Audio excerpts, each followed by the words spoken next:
الحمدللہ ونحمدہ ونصلی علی رسولہ الکریم اعوذ باللہ من الشیطان الرجیم بسم اللہ الرحمن الرحیم الذین یؤمنون بما انزل الیک وما انزل من قبلک وبالآخرۃ هم یوقنون صدق اللہ مولانا العظیم رب اشرح لی صدری ویسر لی امری واحلل عقدۃ من لسانی یفقہوا قولی۔ ناظرین کرام، السلام علیکم ورحمۃ اللہ وبرکاتہ۔ ہماری پچھلی نشست میں ہم بات کر رہے تھے بائبل میں دو بنیادی حصے، اولڈ ٹیسٹمنٹ اور نیو ٹیسٹمنٹ، اور میں نے بتایا تھا کہ پروٹسٹنٹس بائبل میں ملاچی ان کی اولڈ ٹیسٹمنٹ کی آخری کتاب ہے، اور اولڈ ٹیسٹمنٹ وہ حصہ ہے جو عیسیٰ علیہ السلام سے پہلے اور موسیٰ علیہ السلام کے بعد کے زمانے میں لکھی گئی ہے، اور نیو ٹیسٹمنٹ وہ کتابیں ہیں جو عیسیٰ علیہ السلام کے بعد اس زمانے میں لکھی گئی ہیں۔ دونوں کو اولڈ اور نیو ٹیسٹمنٹ کو ملا کر کے عیسائیوں کی بائبل بنتی ہے۔ اولڈ ٹیسٹمنٹ کی کتابیں، جیسے میں نے بتایا کہ عیسیٰ علیہ السلام سے پہلے یہ مرتب ہوئی ہیں اور وہ لکھی گئی ہیں، لیکن ایک عجیب بات ہے کہ ہم بولنے کے لیے تو یوں بولتے ہیں کہ اولڈ ٹیسٹمنٹ وہ عیسیٰ علیہ السلام سے پہلے کے زمانے میں موسیٰ علیہ السلام کے بعد سے لکھی گئی ہیں، لیکن یہ نسخہ اولڈ ٹیسٹمنٹ کا آپ کو کب کا ملتا ہے؟ ہیبرو نسخہ اولڈ ٹیسٹمنٹ کا آپ کو کون سے زمانے کا ملتا ہے؟ کیا موسیٰ علیہ السلام کے زمانے کا ملتا ہے؟ کیا ان کے بعد کے نبی جشوا ان کے زمانے کا ملتا ہے؟ کیا ان کے بعد کے نبی عزائیہ ان کے زمانے کا ملتا ہے؟ کیا ان کے بعد کا نبی ازکیل ان کے زمانے کا ملتا ہے؟ نہیں،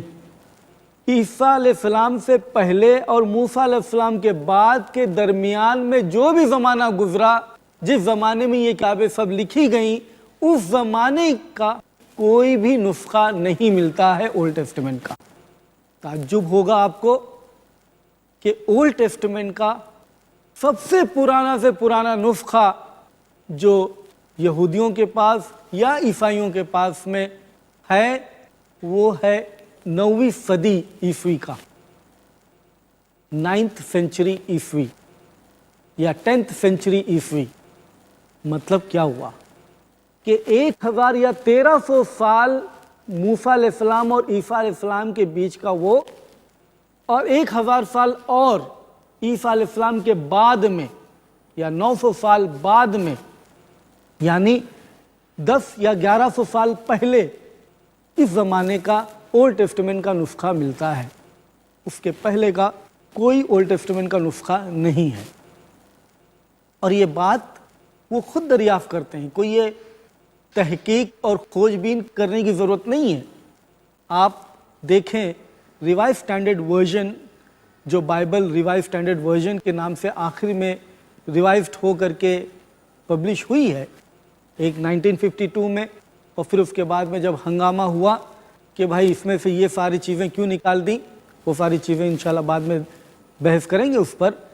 تو جب ہنگامہ ہوا کہ یہ ساری چیزیں کیوں نکال دیں، تو وہ ساری چیزیں پھر سے اس میں داخل کر دی گئیں، اور پھر 1971 پھر دوبارہ ریوائز اسٹینڈرڈ ورژن دوبارہ اسی شکل میں نازل ہوئی، چینجز کے ساتھ میں۔ اس کے پریفیس میں، اس کے فورورڈ میں جو بائبل شروع ہونے سے پہلے کچھ پڑھنے پبلشرز لکھتے ہیں، اس کو پڑھنا بہت ضروری ہوتا ہے، بہت قیمتی چیزیں اس سے مل جاتی ہیں، اور یہ چیزیں آپ کوشش کرا کریں پڑھنے کی، تو اس میں بہت ہی پتے کی باتیں ملتی ہیں۔ ریوائز اسٹینڈرڈ ورژن کے اس پریفیس کے اندر ایک پیراگراف یوں ملتا ہے آپ کو کہ جب ہم بائبل کو ٹرانسلیٹ کرتے ہیں مینuscript سے، تو ہم کو اتنی تکلیف نہیں ہوتی ہے اولڈ ٹیسٹمنٹ کے مینuscript سے ٹرانسلیشن کرنے کی، جتنی ہم کو نیو ٹیسٹمنٹ کے مینuscript سے ٹرانسلیشن کرنے میں تکلیف ہوتی ہے۔ یعنی